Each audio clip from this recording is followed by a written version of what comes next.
بسم الله الرحمن الرحيم. الحمد لله والصلاة والسلام على أشرف الأنبياء والمرسلين نبينا محمد وعلى آله وصحبه أجمعين. اللهم انفعنا بما علمتنا وعلمنا ما ينفعنا وزدنا علما وعملا وتوفيقا برحمتك يا أرحم الراحمين. رب اشرح لي صدري ويسر لي أمري واحلل عقدة من لساني يفقه قولي. پچھلے درس میں ہم نے سورہ حجرات شروع کی تھی جس کی چند آیات ہم نے پڑھی تھیں، اور جس کے اندر نبی اکرم صلی اللہ علیہ وسلم کو اور مؤمنین کو اللہ تعالیٰ نے کچھ احکامات اور کچھ آداب بتلائے. انہی آداب کو آگے چلاتے ہوئے اللہ تعالیٰ بیان فرماتے ہیں، ان الذین یغضون اصواتهم عند رسول اللہ اولئک الذین امتحن اللہ قلوبهم للتقوی. ان الذین، بے شک وہ لوگ، یغضون کا مطلب ہے پست رکھتے ہیں، نیچی رکھتے ہیں، اصواتهم اپنی آوازوں کو، عند رسول اللہ اللہ تعالیٰ کے رسول کے سامنے، یعنی نبی اکرم صلی اللہ علیہ وسلم کی موجودگی میں ان کی آواز اونچی نہیں ہوتی.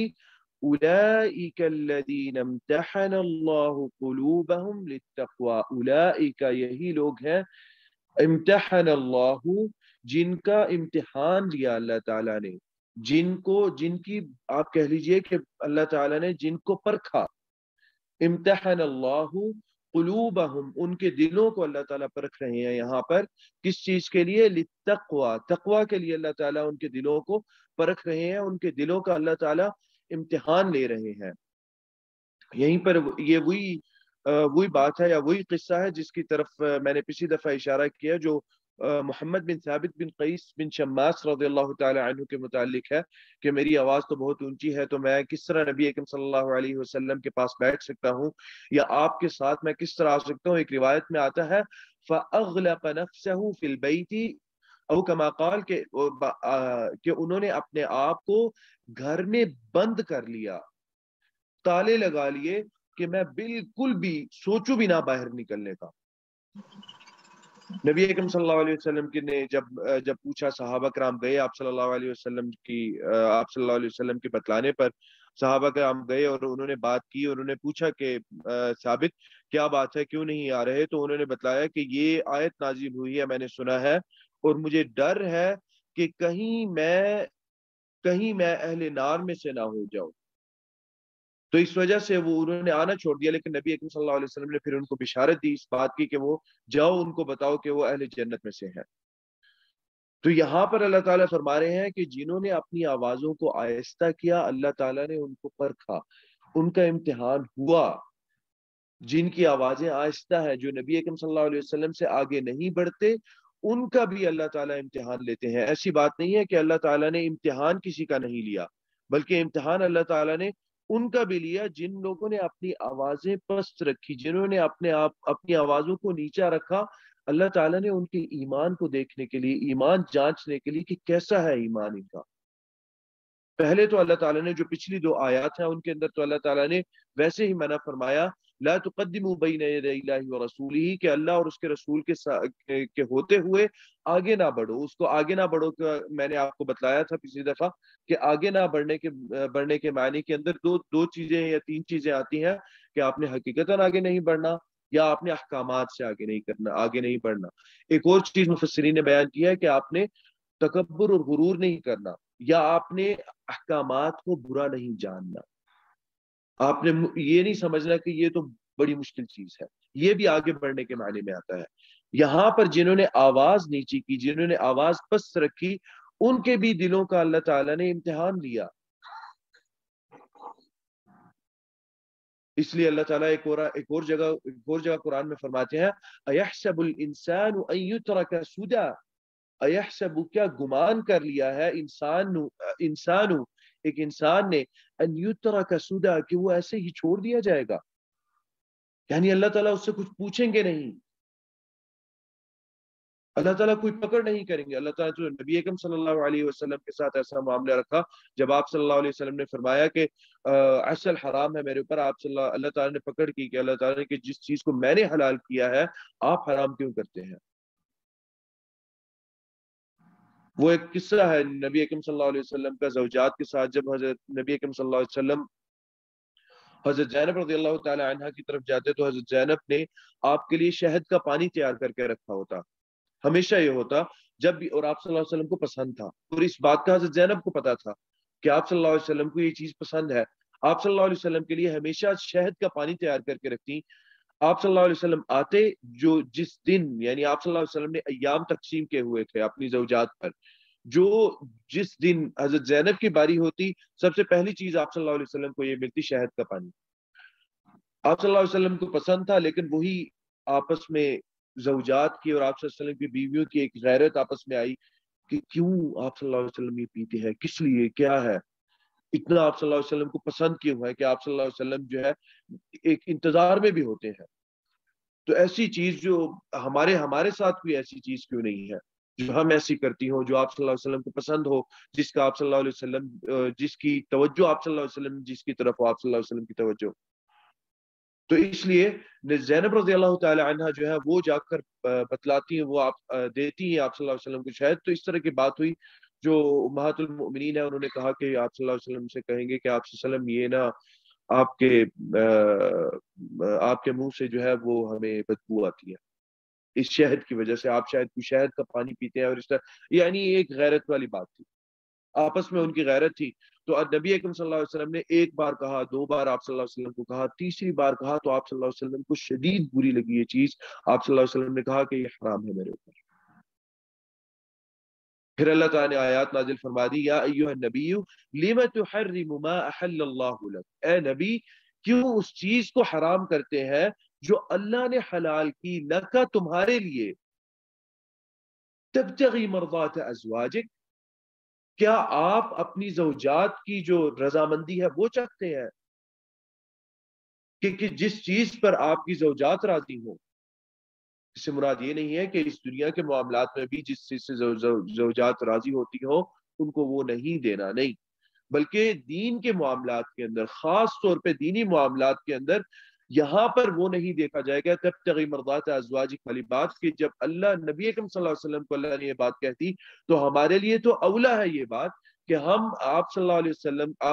کے احکامات، اللہ تعالیٰ کے احکامات، ان کا اتنا خیال رکھیں کہ اگر ہماری زوجات کہیں ان کے خلاف جانے کو، ہم بالکل نہ جا سکیں، بلکہ اتنی جرت ہو کہ بات کر سکیں اس کے متعلق، اس کو بلکہ آپس میں ڈسکس کیا جائے، سمجھایا جائے، جس چیز کی آپ کو سمجھ ہے وہ بتلائی جائے کہ اچھا یہ ہے، کیوں؟ کیونکہ زوجات، جو آپ کی جو زوجات ہیں، گھر ان کے مطابق چلتا ہے، بچے ان کے مطابق چلتے ہیں، آپ کے بچے آپ کی زوجات کے مطابق چلتے ہیں۔ تو نبی اکرم صلی اللہ علیہ وسلم سے بھی جب ایک بات ہوئی، اللہ تعالیٰ نے پکڑ لیا کہ یہ احکامات سے آگے بڑھنے والی بات ہے، اے نبی صلی اللہ علیہ وسلم، تو احکامات سے آگے نہ بڑھی۔ امتحانہ کا جو لفظ ہے نا عربی کے اندر، امتحانہ کا یہ لفظ سونے کے لیے بھی استعمال ہوتا ہے، امتحان الذهب، سونے کو جب صاف کیا جاتا ہے نا، جب زمین سے نکالا جاتا ہے اس کو صاف کیا جاتا ہے، اس کی جو دوسری دھاتیں اس کے ساتھ ہوتی ہیں اس کو جلا کر نکالا جاتا ہے، ان دھاتوں کو، پیور سونا ہوتا ہے، اس کو بھی کہتے ہیں امتحان الذهب او یمتحن الذهب، سونے کا امتحان لیا گیا۔ امتحان سے مراد ہوئی ہے کہ اس کے خالص سونے کو دیکھا گیا، کیا یہ خالص ہے یا پیلا پتھر ہے، خالص سونا ہے یا پتھر ہے۔ وہی لفظ دیکھیں، جس چیز کی اہمیت ہمارے ذہنوں میں تھی، یا عرب جس لفظ کو ایک بڑی اہم چیز کے ساتھ جوڑتے تھے، اس کو خالص ہونے کے معنی میں، اس کو خالص کرنے کے معنی میں، وہی چیز اللہ تعالیٰ نے استعمال کی۔ اللہ تعالیٰ ہمارے مطابق چل رہے تھے، خاص طور پہ جو عرب تھے وہاں پر جن کو مخاطب کیا جا رہا تھا، ان کے مطابق خاص طور پر اللہ تعالیٰ چل رہے تھے، اس لیے اللہ تعالیٰ نے امتحن اللہ قلوبہم، یعنی کتنی اہمیت ہے اس چیز کی، جن کے دل ہیں ان دلوں کی بھی اللہ تعالیٰ کے نزدیک اہمیت ہے۔ یہ بات نہیں ہے کہ اگر ان کے دلوں کو اللہ تعالیٰ نے ان کی دل پاس کچھ اللہ نے کیا، ان کا کوئی امتحان دیا یا ان سے کچھ پوچھا تو اللہ تعالیٰ کے نزدیک ان کے دلوں کی اہمیت نہیں، بلکہ وہ اہل ایمان کے دل ہے، ان کے دلوں کی پوری اہمیت ہے اللہ تعالیٰ کے، اس لیے وہ لفظ استعمال کیا جو اس اہمیت کو بتاتا ہو۔ امتحانہ جس طرح سونے کے لیے استعمال ہوتا ہے، تو تم لوگوں کے نزدیک جیسے سونے ہے، تم لوگوں کے دل اے ایمان والو میرے نزدیک ویسے ہی ہے، بس مجھے اس کا امتحان لینے کی ضرورت ہے، مجھے دیکھنے کی ضرورت ہے کہ کون مخلص ہے، کتنا مخلص ہے، اور جو منافق ہے ان کو بھی دکھانے کی ضرورت ہے کہ دیکھو یہ ہے اخلاص، یہ ہے وہ لوگ جو مخلص ہیں۔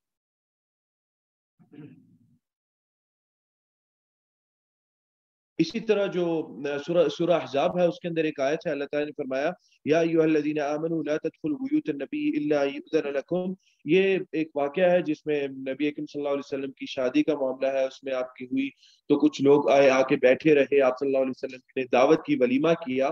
تو اس وقت اس انداز کا کچھ ولیمہ ہوتا تھا، یا آپ صلی اللہ علیہ وسلم نے بھی یہ انداز اختیار کیا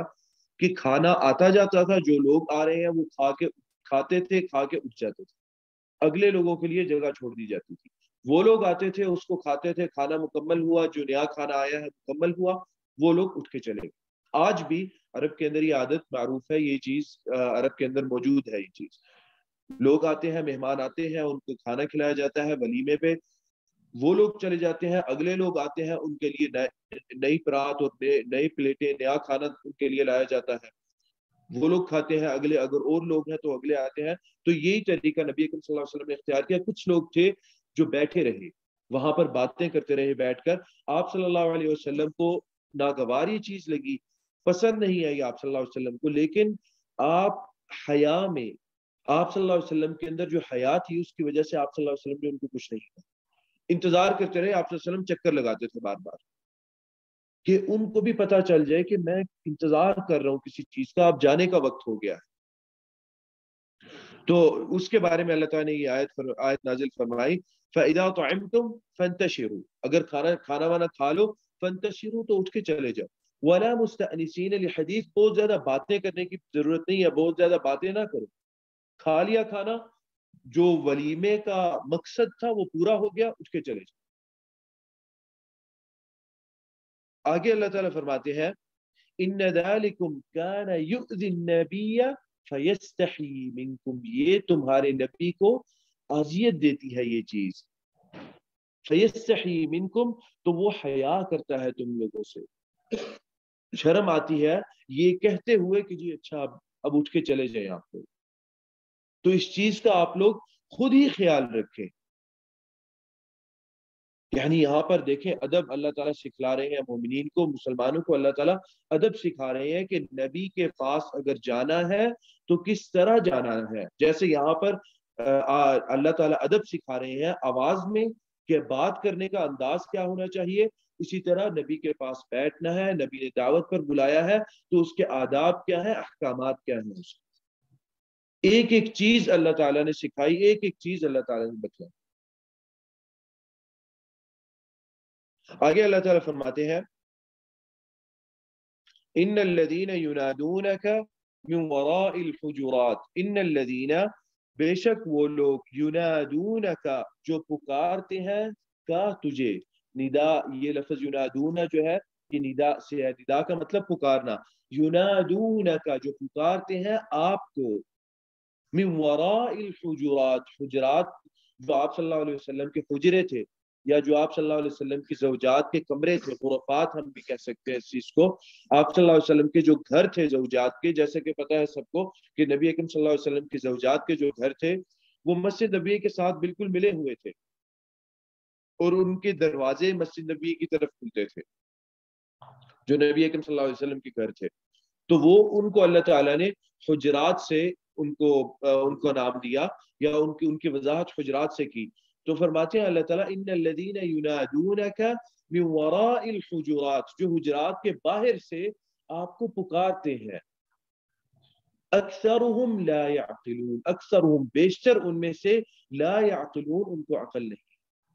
وہ سمجھتے نہیں ہے، کس چیز کو سمجھتے نہیں ہے، ان آداب کو جو یہ بتلا رہے ہیں اللہ تعالیٰ نے، جو آداب پیچھے شروع سے جو آداب صوت کے، اور اللہ تعالیٰ نبی اکرم صلی اللہ علیہ وسلم سے بات کرنے کے، اور آپ سے آواز کے، آپ کے ساتھ آواز کے متعلق جو احکامات ہیں، جو آداب ہیں، ان کو بتلانا یہ ایک ایکچولی مقصد تھا، لیکن یہاں پر جو وہ لوگ ہیں ان کو ان آداب کا اور ان تعلیمات کا علم نہیں ہے، اکثرهم لا يعقلون، وہ عقل نہیں رکھتے، بیشتر ان میں سے عقل نہیں رکھتے۔ یہ ایکچولی جو آیت ہے یہ آیت بنی تمیم کے کچھ بدو تھے، ان کے متعلق یہ نازل ہوئی یہ آیت، اور جن کے متعلق یہ کہا گیا، بلکہ وہ اقرا بن حابس رضی اللہ تعالی عنہ تھے، اور جو بادیہ کے لوگ ہوتے ہیں، جو بدو ہیں، ان کے اندر ان کے دلوں میں سختی ہوتی ہے۔ میں نے پہلے بھی بتلایا کہ ایک واقعہ تھا جس میں نبی اکرم صلی اللہ علیہ وسلم کے پاس ایک آدمی آیا، آپ صلی اللہ علیہ وسلم کے پاس ایک آدمی آیا، اس نے آ کر آپ صلی اللہ علیہ وسلم سے بات کی، اور آپ صلی اللہ علیہ وسلم سے کہا کہ میں آپ سے بات کرنا چاہتا ہوں، میں فلانے فلانے قبیلے سے آیا ہوں، آپ سے میں بات کرنا چاہتا ہوں۔ پہلے تو اس نے آ کے پوچھا کہ کون ہے، محمد کہاں پہ ہے؟ تو لوگوں نے اشارہ کیا کہ وہ فلانے فلانے بیٹھے ہیں، انہوں نے کہا کہ جی میں آپ سے بات کرنا چاہتا ہوں، اور پھر اس نے یہ بات کہی کہ میں وَأُشَدِّدُ فِي الْمَسْأَلَةِ، اور میں اپنا جو مسئلہ، جو سوال ہوگا، اس میں سختی اختیار کروں گا۔ یعنی علماء نے یہ بات فرمائی ہے کہ اصل میں اس کا طریقہ ہی وہ تھا، دل میں سختی ہوتی تھی۔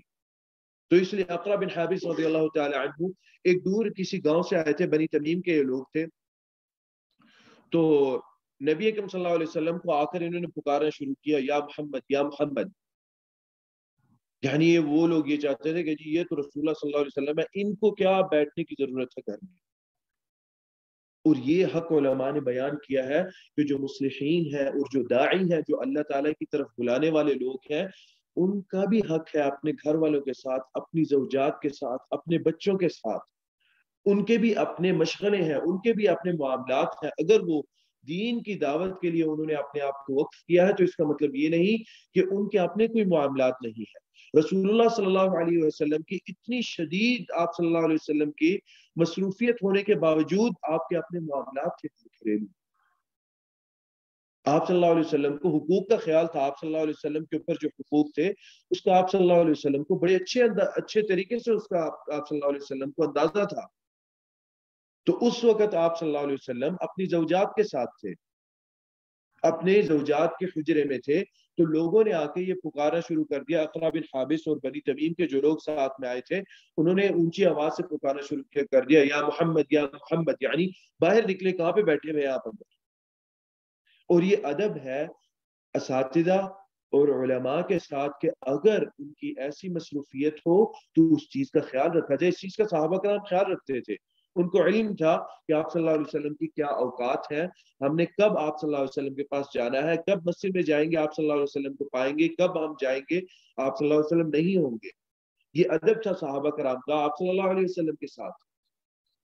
ہم نے اس چیز کا خیال رکھنا ہے، یہی انداز ہم اپنے علماء اور اساتذہ کے ساتھ بھی رکھیں۔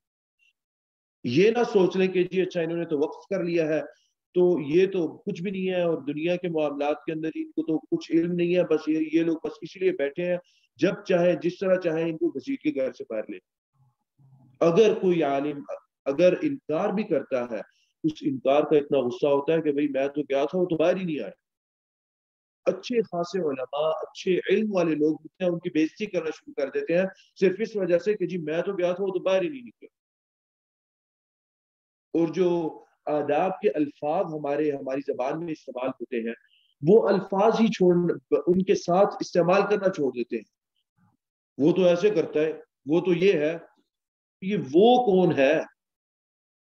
یعنی علماء کا ایک احترام اللہ تعالی نے رکھا ہے، اور وہ کس طرح ہمیں پتہ چلتا ہے وہ احترام؟ وہ العلماء ورثۃ الانبیاء، نبی کا احترام یہاں پر اللہ تعالیٰ سکھلا رہے ہیں صحابہ کرام کو۔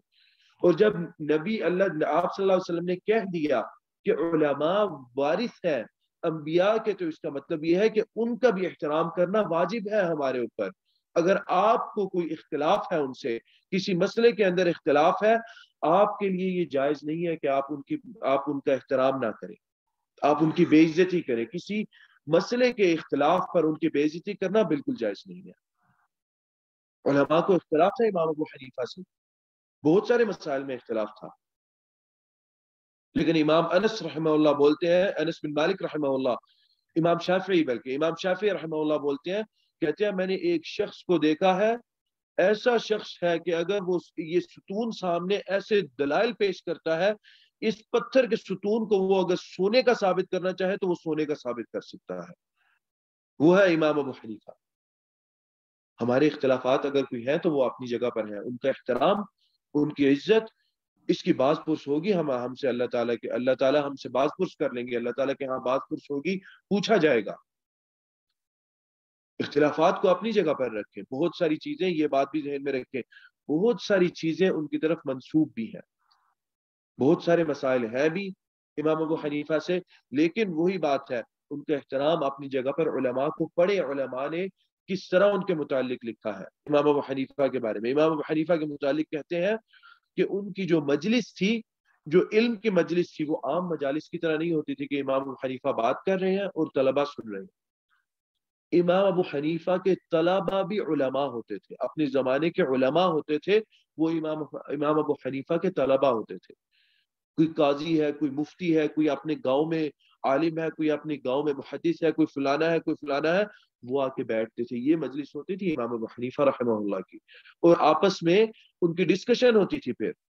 مکالمات ہوتے تھے کہ جی یہ ایسا ہے، یہ ایسا ہے۔ امام ابو حنیفہ پھر آخری بات کو ثابت کرتے تھے کہ جی آخری بات پھر امام ابو حنیفہ کی ہوتی تھی۔ علماء کا احترام سیکھیں، علماء کا ادب سیکھیں، بہت سارے آداب اور بہت ساری اخلاقیات اور بہت سارے ایسے معاملات ہیں جن کو ہم پس پش ڈال دیتے ہیں علماء کے ساتھ۔ کیوں؟ کیونکہ وہ ہمارے فرقے کا یا ہمارے مطابق اس کی سوچ نہیں ہے، یا وہ اس لیے اس کو ہم علماء کو سنیں، اس کے بجائے کہ آپ ان پر تنقید کرنا شروع کریں۔ اصل میں دیکھیں، تنقید وہ آدمی کرتا ہے کسی آدمی کی جو اس کے رتبے کا ہو، جس کے پاس اتنا علم ہو۔ ہر ایرا غیرہ اٹھ کے تنقید نہیں کر سکتا، اور نہ ہی لائق ہے اس کے کہ وہ تنقید کرے اور وہ بات کرنا شروع کر دے۔ ہر دوسرا بندہ اٹھ کے بات کرنا شروع کر دے کسی شخص کے بارے میں۔ کیوں؟ کیونکہ وہ ہماری فکر کے مطابق نہیں ہے، اس شخص کی فکر، یا اس سے کوئی فقہی اختلاف ہے، یا کسی چیز کا بھی اس سے اختلاف ہے، تو میرے لیے جائز ہے کہ جی میں اس کے متعلق بات کروں۔ احترام کو ملحوظ خاطر رکھا جائے۔ یہاں پر جو انبیاء کے لیے، جو رسول اللہ صلی اللہ علیہ وسلم کے لیے احترام اللہ تعالیٰ سکھا رہے ہیں، پہلی بات تو یہ ہے کہ ہمیں بھی وہ سیکھنے کی ضرورت ہے، اس کا علم ہو کہ نبی اکرم صلی اللہ علیہ وسلم کا کیا ادب ہے، کیا احترام ہے نبی اکرم صلی اللہ علیہ وسلم کا۔ اس کے بعد یہ بات ہماری سمجھ کی ہے کہ ہم یہ سمجھے کہ جب نبی اکرم صلی اللہ علیہ وسلم کا احترام سکھا رہے ہیں، آپ صلی اللہ علیہ وسلم نے کہہ دیا کہ علماء وارث ہیں انبیاء کے، تو ہمیں ان کے ساتھ بھی اس طرح کا احترام کرنا چاہیے، اختیار کرنا چاہیے اس طرح کا احترام۔ ہم ان کے ساتھ کوئی بے ادبی والے الفاظ اختیار نہیں کر سکتے، انداز کلام بے ادبی والا نہ ہو کہ یہ تو کون ہے، یہ تو فلانے ہیں، یہ تو بس نقل کری جاتے ہیں ہمارے لیے۔ نقل کرتے ہیں تو ایک ایسی چیز کرتے ہیں جو آپ نے نہیں پڑھی ہوئی، جو ہم نے نہیں پڑھی ہوئی، ایسی چیز کو ہم تک بتلا رہے ہیں، ہم تک پہنچاتے ہیں ایسی چیز کو جس کا ہمیں علم نہیں، چاہے وہ کسی پیچھے کسی پرانے عالم سے نقل ہی کی ہو یہ بات، لیکن انہوں نے دین کے لیے اپنے آپ کو وقف کیا ہے، انبیاء کی راہ پر چل رہے ہیں، اور انبیاء کی تعلیمات آپ تک پہنچا رہے ہیں۔ اس کا کچھ تو احترام ہونا چاہیے، کوئی تو قدر و قیمت ہونی چاہیے ہماری نگاہوں میں ان علماء کی۔ تو اقرا بن حابس رضی اللہ تعالی عنہ نے جب آپ صلی اللہ علیہ وسلم کو پکارا، یا محمد یا محمد، آپ صلی اللہ علیہ وسلم نہیں نکلے۔ آپ کا وقت ایک خاص وقت تھا آپ صلی اللہ علیہ وسلم کا، اور وہ وقت صحابہ کرام کو اس کا علم تھا کہ یہ وقت آپ صلی اللہ علیہ وسلم کا ہمارے ساتھ کا نہیں ہے، یہ وقت آپ صلی اللہ علیہ وسلم کا حجرات میں اپنی زوجات کے ساتھ کا وقت ہے۔ تو صحابہ کرام نہیں بلاتے تھے اس طرح، جو خاص طور پہ مدینہ کے تھے، جو آپ صلی اللہ علیہ وسلم کے ساتھ تھے، وہ نہیں بلاتے تھے اس طرح آپ صلی اللہ علیہ وسلم کو، یا اس طرح پوچھتے نہیں تھے۔ ان کو علم تھا کہ کب ہم نے بیٹھنا ہے، کون سی مجالس ہیں، کدھر مجالس ہیں، آپ صلی اللہ علیہ وسلم نے کہاں جانا ہے، کوئی مدینہ کے باہر کوئی مجلس ہے، کچھ لوگوں کے ساتھ آپ بیٹھنا چاہتے ہیں، یا آپ صلی اللہ علیہ وسلم کوئی وفود آ رہے ہیں باہر سے، ان چیزوں کا علم ہوتا تھا ان کو، اور ان چیزوں کی خبر رکھتے تھے وہ، اس لیے تاکہ ہم نبی کو اذیت نہ دیں ان اوقات میں جا کر جو نبی کے اپنے اوقات ہیں صلی اللہ علیہ وسلم۔ تو ان وقت میں آئے، اس وقت میں بنی تمیم کے لوگ آئے، جو آپ صلی اللہ علیہ وسلم کا اپنا وقت تھا، ان کو بلایا آپ صلی اللہ علیہ وسلم کو، اس طرح پکارنا شروع کیا۔ کچھ روایت کے اندر آتا ہے کہ آپ یہ ایک الگ ہے کہ آپ صلی اللہ علیہ وسلم رمضان میں جب آپ صلی اللہ علیہ وسلم نے تراویحیں پڑھائی،